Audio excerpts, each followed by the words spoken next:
Okay.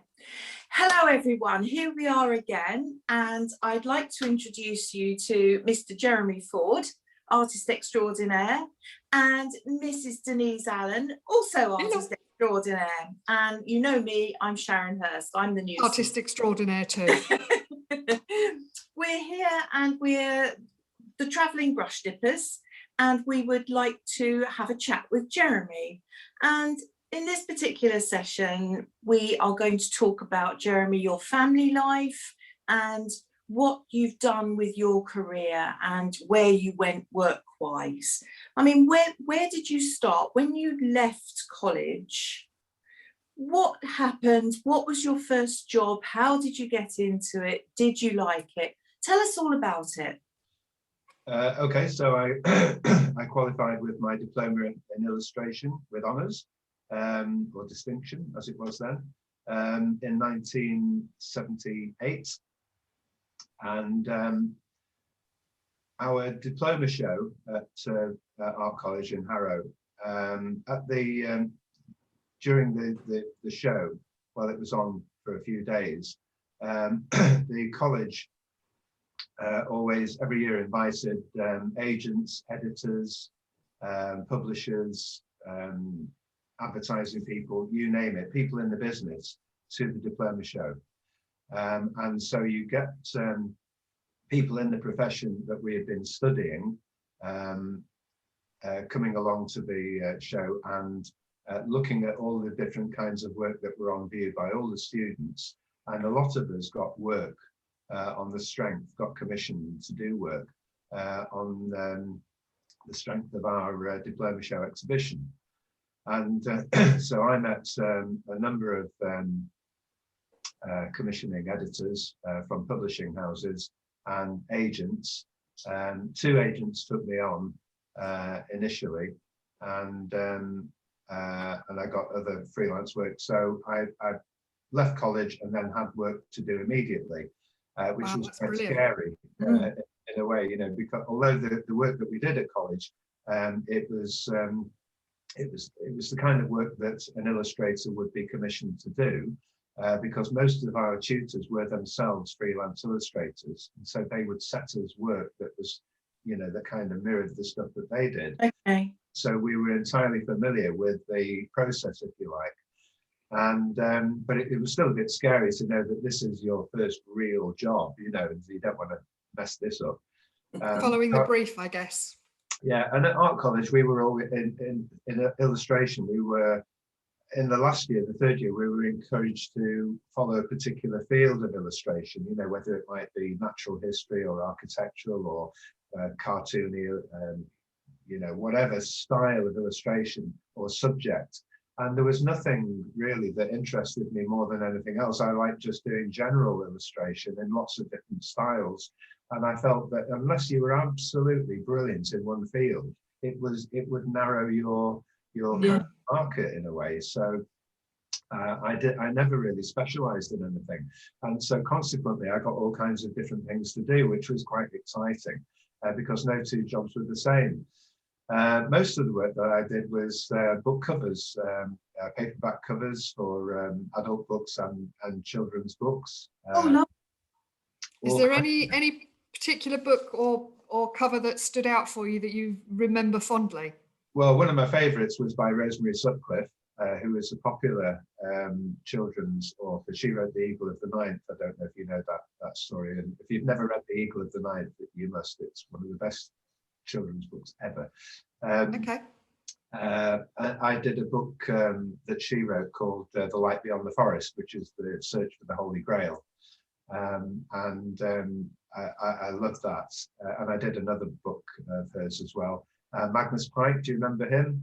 Mm-hmm. Yes. Book, Magnus Pike's, I can't remember, famous inventions, or it was all some of the things that he thought were the best things that had been invented, you know, over the years, and I had to do line illustrations of various things. I did a lot of architectural illustrations as well, pen and ink, black and white line drawings, and some cartoony stuff. I also did an interesting job for I can't remember who the music publishers were, but do you remember Harry Enfield? Oh yeah. Loads of money Yeah. character. He made a record, and Yes. and when you bought the record, you got a wad of dosh, because he used to come on the show. Do you remember? He'd come on the show. Look at my wad. And so I had to do the illustration of a fake £10 note with the Queen on it winking, and Harry Enfield's character's dog, and it had to look like a £10 note. But unfortunately, the Treasury put the stoppers on it, said you're not allowed to do this, and so all the money had to be withdrawn. Oh, Not before I kept one. So What a story!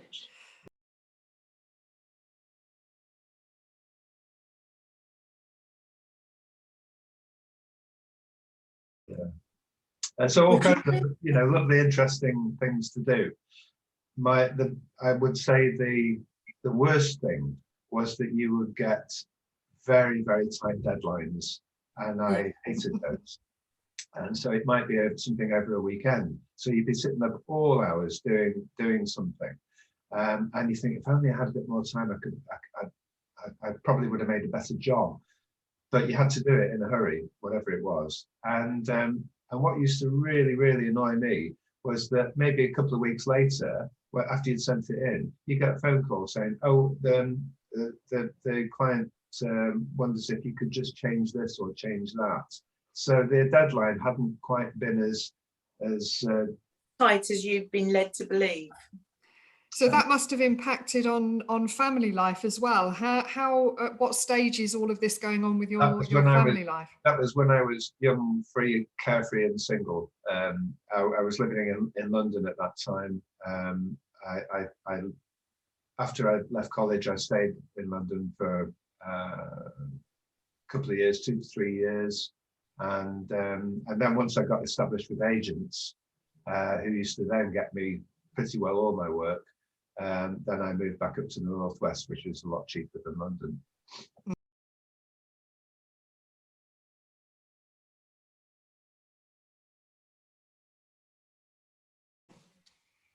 So yeah, I was single in those days, so I had, working over a weekend wasn't really an issue. So when you got back up to the northeast, how did you meet your wife? Where, when, how? Tell us all about it. Enough, Mary, my wife, who I hadn't met at this time, was in London at the same time as me, unbeknown to both of us. She was nursing, and she'd. It's a very long, convoluted story as to how we met. We met at a party, basically, with a mutual friend. She'd driven up from London with some friends to this party in the northwest, and that was it. We got chatting, and one thing led to another, and in the fullness of time, we got married in the late 80s, and we've been together ever since. Mm-hmm. Oh. And how many to have children have, Jeremy? Sorry, Denise. Well, we've got 3 children. Our eldest, Michael, is 31ish. 30-ish. You lose track, don't you? You lose track. He's 31, and Elizabeth is 29, and Daniel is 22. And they all live locally to where we live in Pontefract. When Mary and I got married, she converted her nursing to do a law degree, and because she was doing health visiting, and she wanted to find out more about the legal side of some of the work cases that she was dealing with, and so she did a law degree, and her tutor was a friend of mine. That's how we met, so then she qualified as a barrister, and got chambers in Manchester. So we lived then, when we were first married, we lived between our respective parents, our respective families in Pontefract and Southport. So we lived kind of in the Pennines. Lovely town of Hebden Bridge. Oh yes, I know it. Yeah. We were there for just about 3 years, and then once we had children, then we moved to be nearer Mary's parents, who were involved in the childcare. So because we're both self-employed, it made life was either feast or famine. When one of us got paid, we'd go, yes, we're going to have an Italian out somewhere, a nice evening out. But then, sometimes we were scratching around with a tin of sardines. So they were fun, informative days. And then, as I say, when we had children, we moved to be near my wife's parents. And we've been here now in Pontefract for 30 years. And as you may be able to see, all the boxes, we're ready to move. So fingers crossed.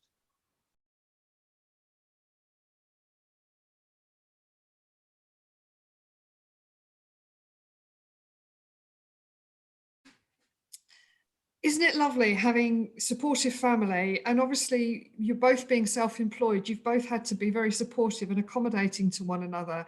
And I think that is such a precious thing. Yeah, that's true. That's true. Did you find that any of your children followed your arty tendencies? Elizabeth in particular, Elizabeth's the middle one. She used to do the most amazing things as a child, artwork. She was always interested in art, and she's a very creative person anyway.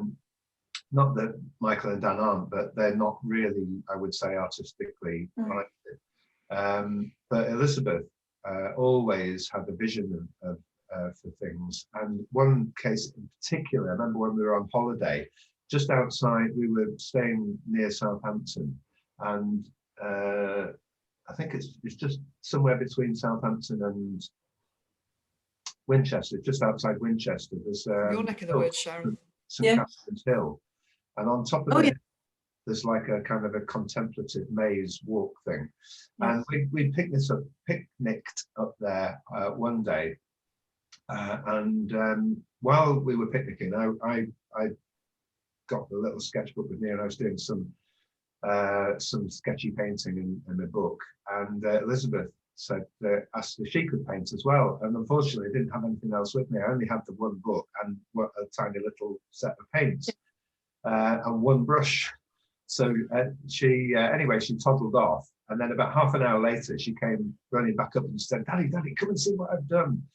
And so I followed her over the other side of the hill, and she'd done I've got a photograph of it somewhere. She'd done a portrait like at head and shoulders, using different coloured grasses and twigs and stones and little flowers, like a montage of a head and shoulders. And I just thought that was just so amazing. And she'd only be about 6, 7 maybe. Oh, really creative. Possibly younger than that. And I thought for a young child to have that imagination. She didn't have any paints, but that wasn't going to stop her. Good. Brilliant. Yeah. She was going to do something. Come hell or high water, she was going to create an art of some kind. And so she did. And that's the kind of person she is. She's very determined. Brilliant. Yeah, brilliant. Yeah. Fabulous. But yeah, she didn't go into art. She, unfortunately, it was the weakest of her A levels, and she didn't get on too well with the teacher, so she dropped art and knowing. But she still does some painting from time to time, and good. She's very creative. Yeah, she's not totally given it up. So she might find it again later in life, like so many people do. Yeah. But she makes other things, she makes soaps and Oh, right, okay. So she's creative in other ways. Yeah. And that link with your teachers, that having that connection with your teachers is so important. And we're going to come onto your teaching in so important in a little bit. Yeah, to have to succeed or to want to do something, to get the most encouragement, the best encouragement from a teacher, and kind words and kind criticism, if you like, supportive help from someone who knows is so important. Yeah, not judgmental. Definitely. Yeah. But That makes a big difference, doesn't it? Real struggle, yeah. Because I think most of us have worked with teachers who are helpful and inspire us and have really gotten those creative juices going, but we've also had the teachers who you just rub the wrong way, or they rub you the wrong way. Yeah. And it's a case of sitting back. I can always remember a teacher saying to me, in maths, you know, when we'd asked to have something explained again, and she just turned around to the two of us sitting right at the front of the class, real dummies, and said, you know, well, if you don't understand, there must be something wrong with you. And that was the end of the conversation, and no more was said. Yeah. So we weren't helped, it wasn't explained, and it just makes such a difference, doesn't it? I identify with that totally. Yeah, so do I. My maths teacher came up to me one time. I did my O-level a year early, and I was doing the first year A-level when I was 16. And she said to me, I don't know why you bother coming to this class. There's no way you're going to get through this course. It's dreadful. Absolutely. Yeah, I got a B.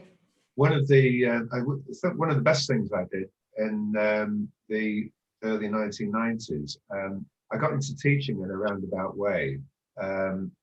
That my mum used to go to a leisure painting class before I was married, in the 80s. This was about 1984. She used to go to an arts class one afternoon, and the teacher left, and so they didn't have anybody. And she said, my mum said, why don't you think about doing an art class? And most of the time I was fairly busy doing freelance work, but occasionally you might have a week or 2 or 3 with nothing happening much. And so she said, you could always start an art class and just teach that, you know, one afternoon or one evening. Well, when my mother first suggested that I might try teaching an art class, I thought, well, I wouldn't know what to do. I wouldn't know, you know, what to say. I'm not really a teacher. And she just said, well, just show them what you know, teach people what you know, which was brilliant. That's so simple when you think about it, isn't it? Yes. So at the first classes that I ran, I tried to find out what people wanted to learn. A lot of people brought their own ideas, and I just tried to help them develop those. And you know, so if people have problems with how to do stuff, just to try and guide them through. But in those days, my teaching was very chaotic, in as much as I hadn't got a clue what was going to happen from week to week. You know, I just turned up and see what happened, really. And it seemed to work after a fashion for a while. But then I can't remember how it came about, but I in the early 1990s, I enrolled to do a certificate in education part-time over 2 years. First year in Wakefield, second year at Sheffield Hallam University. And that was really... just for our foreign guests, yeah. A certificate of education is specifically to enable you to teach, isn't it? Yeah. Although I didn't need that for my private teaching, because it was all private, I wasn't teaching in an institution.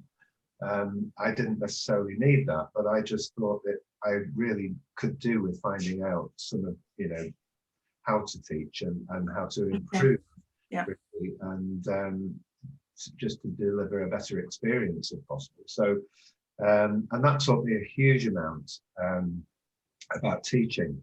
And I think it was one of our teachers on the course said, there is no such thing as a boring subject.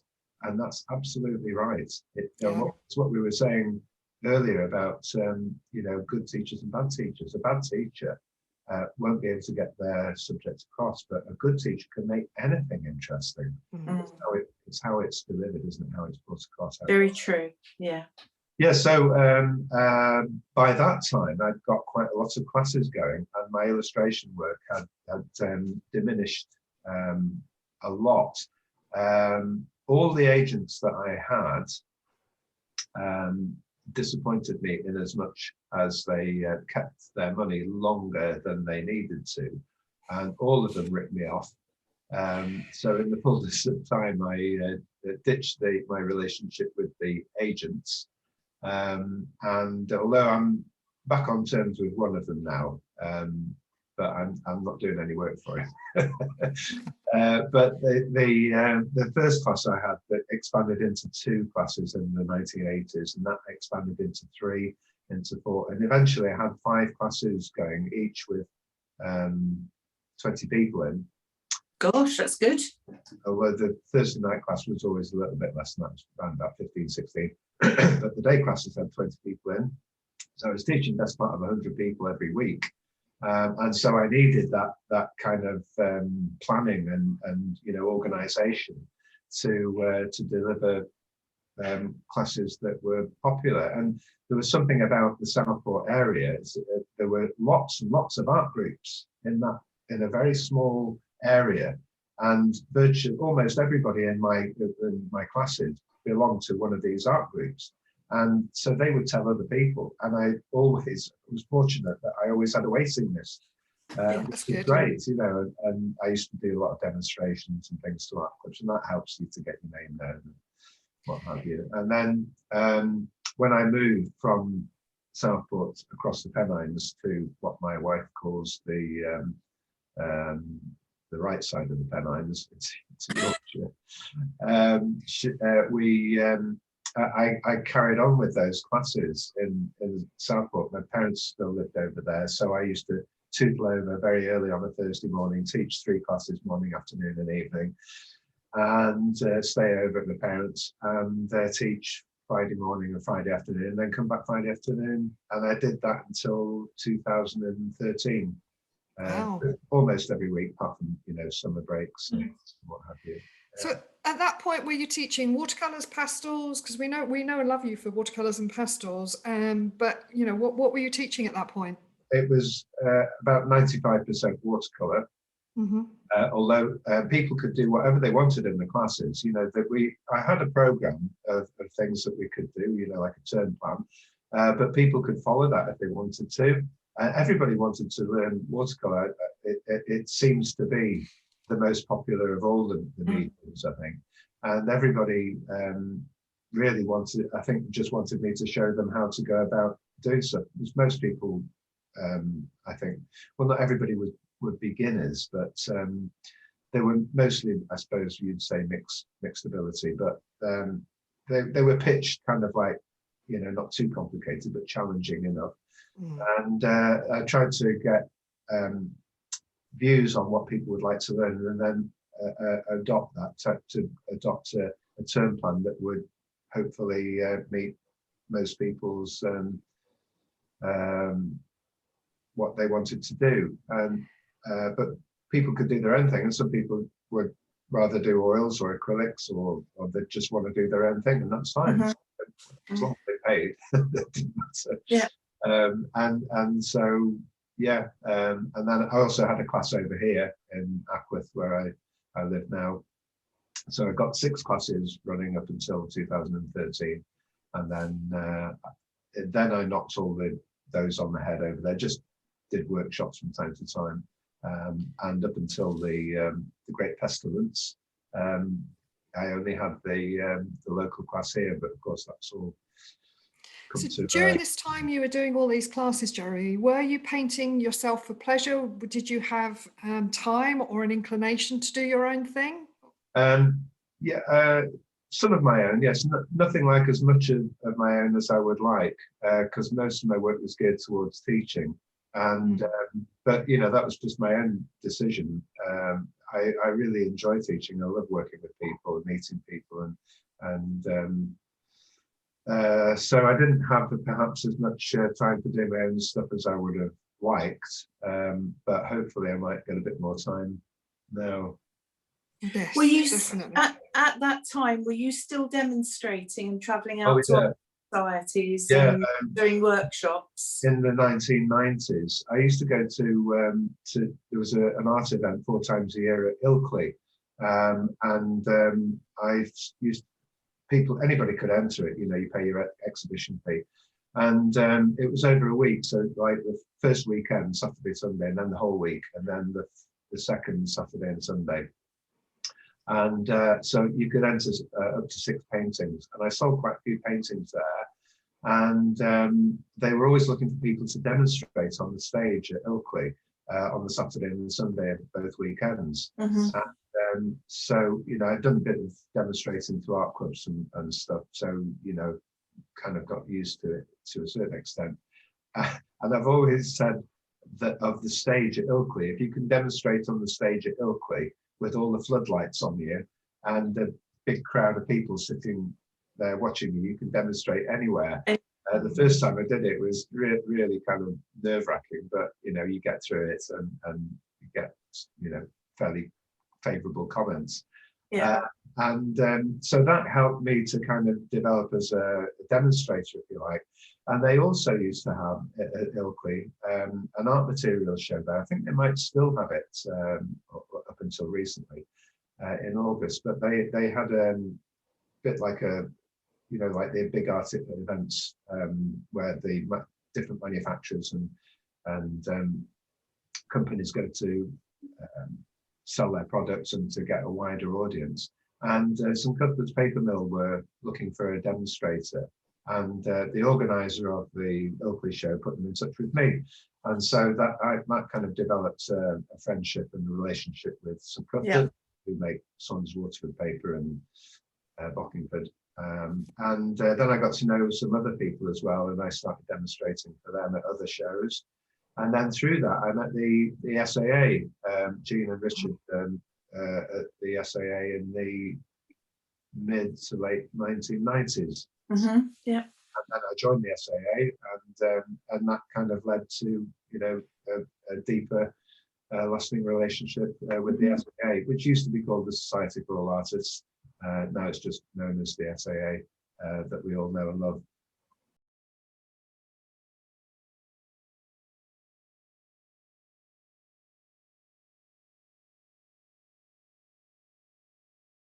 And that's how we all came together, wasn't it? Because it was all of us demonstrating at one of their shows where we all met. We've you know, been very lucky. I think we all agree that, you know, that it's lovely to get the opportunity to meet and to chat to other artists, because most of our work is solitary, you know, working with the people that we teach. We don't often get the chance to talk to other artists and to watch them work. And that's where this has been really lovely. And you know, through the SAA with other artists as well, like Matthew and Ollie Blood and Ali Hargreaves, and other artists too that we've met. Yeah. It's nice to be able to connect to. Isn't it? Yes. Yeah. Very much so. So tell us, what made you decide to move, and how do you see your art progressing in the next house? Yeah, well, my wife and I have been rattling around in this big old house since our children have moved out, and fortunately they live relatively locally, so we get to see them you know, every so often, which is nice. But we're just you know, it's just too big for us now, and we've been here 30 years, and we've just got time to downsize. And so we hope to be moving. We should have, it seems like we've been moving forever, but everything has just taken a long time at the moment. So we're hoping to move just about 4 or 5 miles away to Pontefract, downsizing, and so the prospect of that is Daunting. And I'm hoping that I will be able to work temporarily elsewhere, but eventually I need to have a studio, which I'm hoping to have built, and I'm really looking forward to the day when that's all up and running and I'll be able to broadcast and do the Zoom workshops. And my plan is, I mean, I am of retirement age now, but I don't, you know, want to retire. Artists don't retire. No.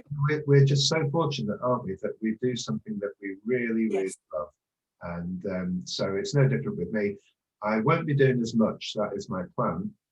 I won't be traveling quite as much as I have done, doing workshops. I'll still do the odd painting holiday and hopefully the odd teach on the odd cruise.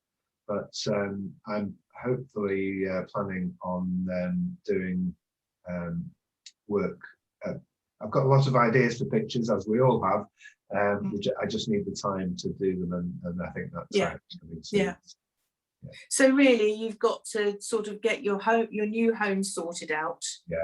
then settle yourself into that as an artist and find your own space within it, haven't you? Yeah, and I think that's probably going to take a good year or so for that to happen. Yeah. So Yes. hopefully you'll be able to set up somewhere else temporarily in the meantime. Yeah. And I really, one of the good things that has come out of the COVID, the pandemic, of course, is this, you know, being able to meet remotely and to teach and to demonstrate. So, and I've loved doing the Zoom workshops, and it's been great to have people not just from this country but all over the world joining in too. So, well, I remember when you first started muting the option of doing the Zoom workshops when we went into the first stage of the pandemic. Absolutely. I remember your face, and I remember you going, "I'm not doing this. I can't do it." But now you absolutely love it, don't you? Yeah, I am a bit of a technophobe. You know, I just hope I can remember. I haven't done any for several weeks because we've been expecting to move, but it's taken forever. So everything's been packed up in boxes for weeks and weeks and weeks. I just hope I can remember what to do. You will. We're all here, aren't we? I mean, that's that's great. We support one another. That's lovely. This is the other brilliant thing about the artist demo days. So we all got ourselves together, didn't we? For those people who don't know, we put ourselves together back at the very beginning, didn't we, of the lockdown, thanks to Ali Board. Yeah. And it has been a godsend, hasn't it? Because like you, I resisted Zoom like mad for months because I didn't want to have to learn something new. And the whole concept of it frightened me. And actually, with the support and help of the other 5 artists, we have managed it, haven't we? And actually taken it on board and learnt to love it. And as you say, when we've been running our workshops on here, we've been together with people from all over the world, haven't we? It's just been so exciting. You couldn't do that down in the village hall, down in Clanfield or wherever, could you? It's been lovely. So, yes. So very all-encompassing, hasn't it been? Has. And when we've been able to, I know things are changing all the time, of course, and we're getting greater freedoms. You know, we are getting busier again with other things, but it has been lovely to be in the background of somebody else's demonstration and engage with other people who are watching, and lovely to be able to kind of remotely meet these people and find out a little bit about them, and it has been, well, I can't think of mind-blowing, really, hasn't it? Brilliant, absolutely brilliant. Yeah. I don't know about you, but I actually feel as though I've made a lot of new friends. Yes. People that I don't even know. And I mean, a good example of that was being up in Biggleswade, which is probably 100 miles away from me here. And I was travelling back from doing a TV presentation. And there I was with a box of strawberries and cherries. They were actually actually Sainsbury's best expensive cherries. And this voice next to me said, "It's you, you're here." And I threw these cherries across the floor. I just jumped and they went across the floor. Yeah. But that would never, ever have happened, would it, if we hadn't have all been together and doing what we're doing? Yeah. So it's quite something, isn't it? We're very lucky and blessed to have found this and to have put this together. Yeah. Yeah, and I hope it continues, because I think it's swept people up with it, hasn't it, and carried them along in this tidal wave. Yeah, I think we're all better for it. Yeah, definitely. Yeah, all of us. Yes.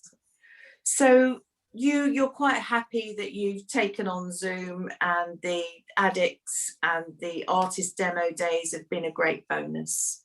Absolutely, and I suppose life, you know, the circumstances of life are changing and evolving all the time. I'm looking forward to doing more Zoom workshops, less physical workshops, you know, traveling to other places, although I have got a few planned. But I think it's just so much easier I think maybe it's a combination of the to. I'll just pick and choose a bit more. Yes, yes, I think I feel the same. I'm sure Denise does as well. Yeah. Yeah, doing the things more because you want to do them because you feel I should be there and I should be doing this and I should be doing that. And sometimes you run yourself ragged. Yeah.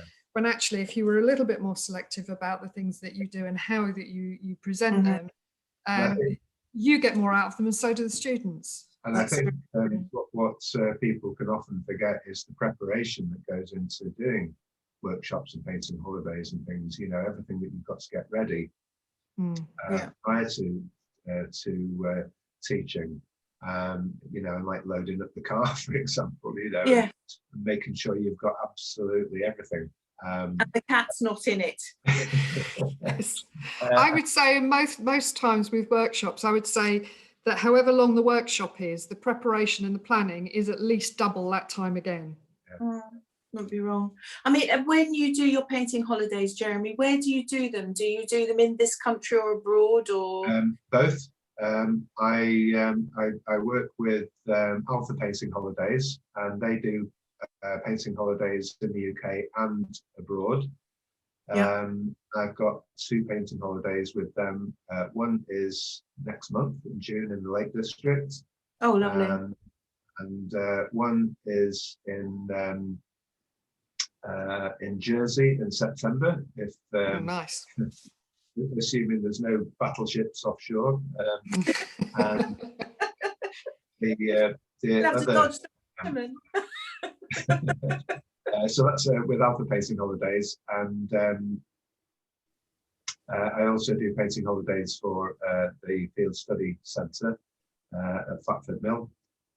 So I've got a couple of painting holidays there in August, I think they are. Oh, lovely.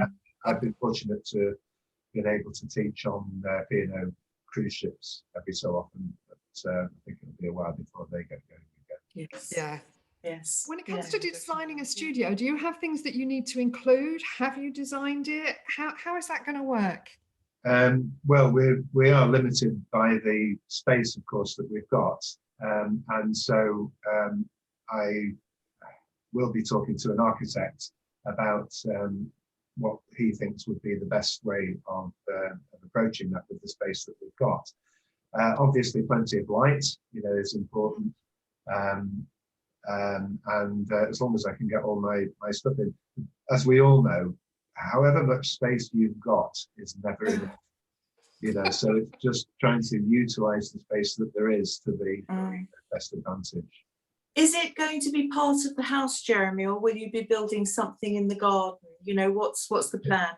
The plan is for it to be in the back garden and out of the way. So that we should be, you know, it would just be kind of over the courtyard, if you like, to the studio. That's the plan. So we just need to kind of work that through.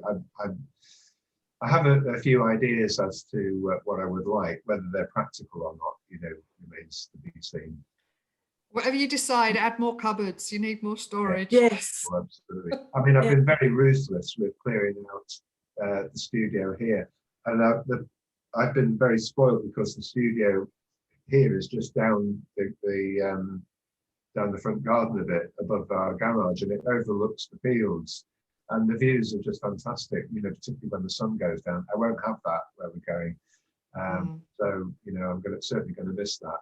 But the studio here is only quite small, and I'm just amazed at how much stuff came out of it. You know, you do accumulate so much, don't you? It's just incredible. Well, I can remember you saying that you've been throwing out a load of paintings, and I was sitting here thinking, no, I'd like to be there in the dustbin saying, not that one, I want that one. I've still got hundreds, Sharon. I've took out, you know, some that I've had for donkey's years. You know, but they're not framed or mounted. We have given some framed ones away, and we've raised some money for a couple of charities that we support. Oh, that was nice. Lovely. So, you know that you produce so much stuff, don't you, when you're doing your demonstrations and what have you? Yeah. There's a limit to what you can do with them. And I've got folders and folders and folders and drawers and drawers and drawers full of paintings, which I'm sure we all have. And normally I would have an art sale in the village hall. I'd just, Yeah. you know, get a Saturday morning or afternoon or a whole day and just tell everybody, come down and take your pick, you know, and sell them for, you know, next to nothing, whatever. But of course we haven't been able to do that. So as soon as we can, I will do that. I'm taking quite a lot with me. I've still got, Yeah. you know, it's just the ones that I've been carting around for a long time. And I think, you know, you can look back on stuff. Some of it, you know, you'd be quite pleased with, and other stuff you think, no, it's not that good. I've moved on, yes, because you do still progress, don't you? You know, no matter what your age, really, you're still changing and moving and morphing. Yeah. So that's very true, really. Never stop learning. My plan is just to be a real nuisance to my son when I peg it, so he can come and sort it all out, because I'm not going to.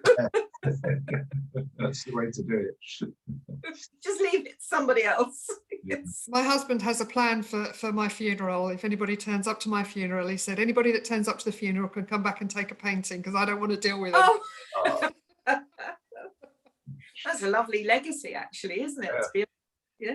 Yeah. So turn up to my funeral if you want a painting. Oh dear. I'm not planning on going anywhere yet, though. We've also got a joke in this house that the plan is never to produce enough artwork that I'm worth bumping off, because you're always worth more when you're dead, aren't you? So, yes. You know, don't have too much that suddenly somebody thinks, oh, maybe. Yeah. Well, there's one of my favorite artists. There's loads of artists who have influenced me. One I particularly loved was Sir Alfred Munnings. He was primarily known for his horse paintings, and but primarily known for his oil paintings. But prior to his great fame after the First World War, he did loads and loads of watercolors, and then he just stopped after that. He just did no more watercolors and just did oils. After the war, First World War. But there's one particular painting of his that I really, really loved, and so I copied it, and I've done my own copy, even with his signature on it.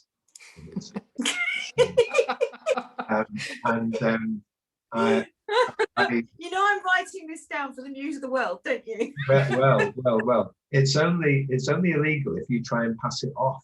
It's if you sell it as an original. It's not actually illegal to sign it with somebody else's name.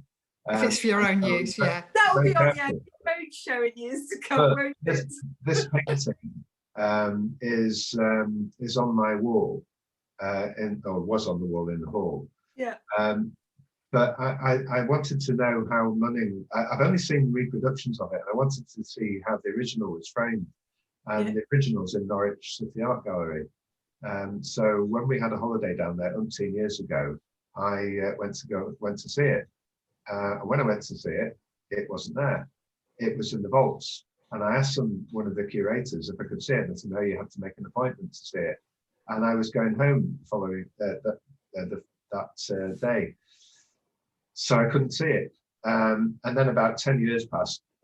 Picture was all forgotten about.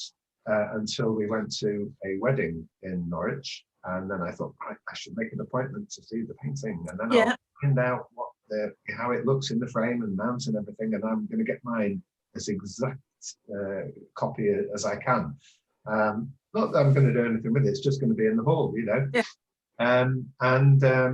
I eventually got to see it, and had to, you know, put on the gloves and put on the identity tag and searched and everything else, and was led down the long corridors down into this dimly lit room, and there at the end of the room was the painting, unframed.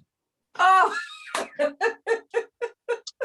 I said, so what where's the frame?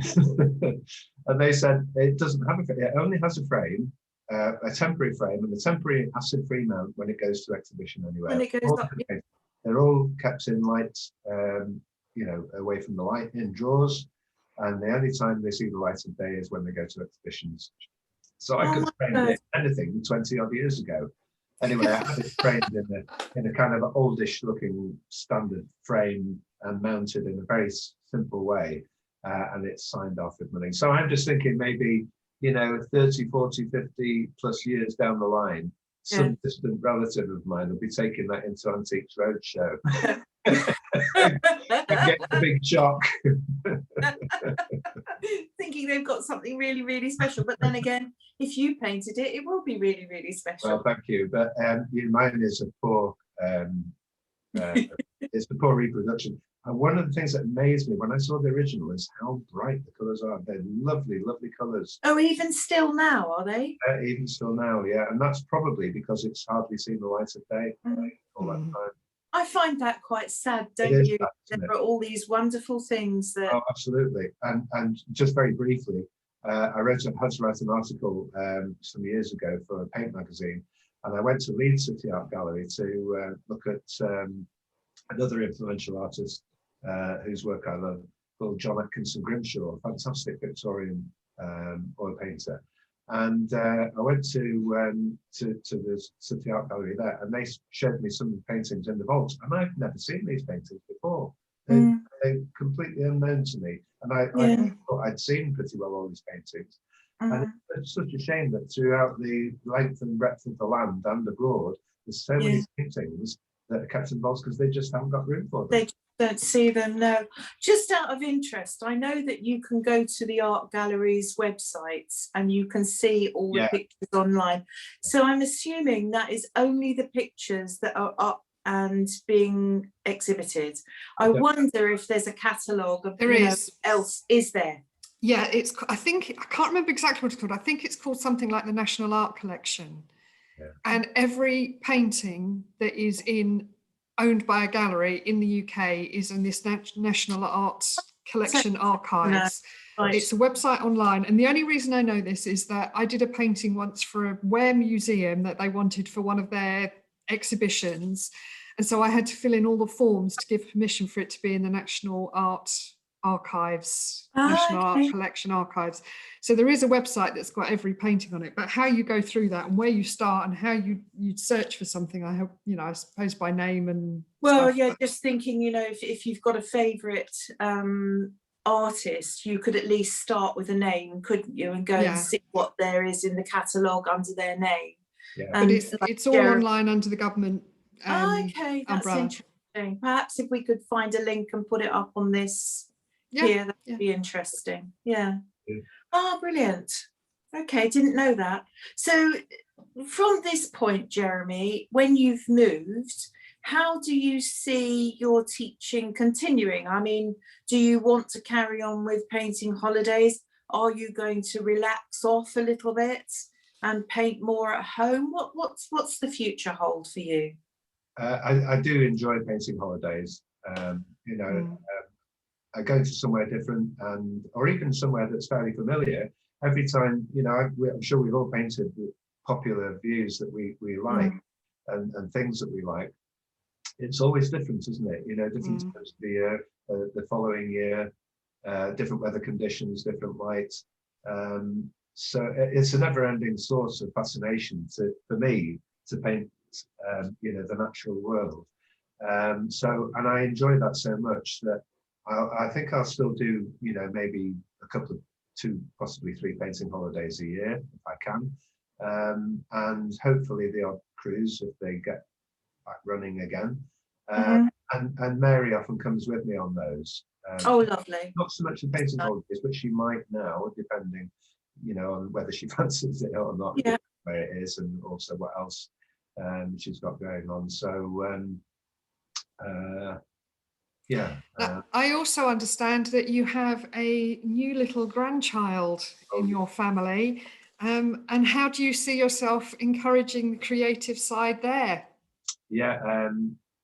Madison, or Maddie as we call her, she was born May last year, so she's nearly a year old. She's absolutely delightful, and I know I'm biased, but she just melts our hearts, with a smile can just melt you. So I'm really looking forward to to getting an apron on her and polythene everywhere and getting the paints out. And Messy play.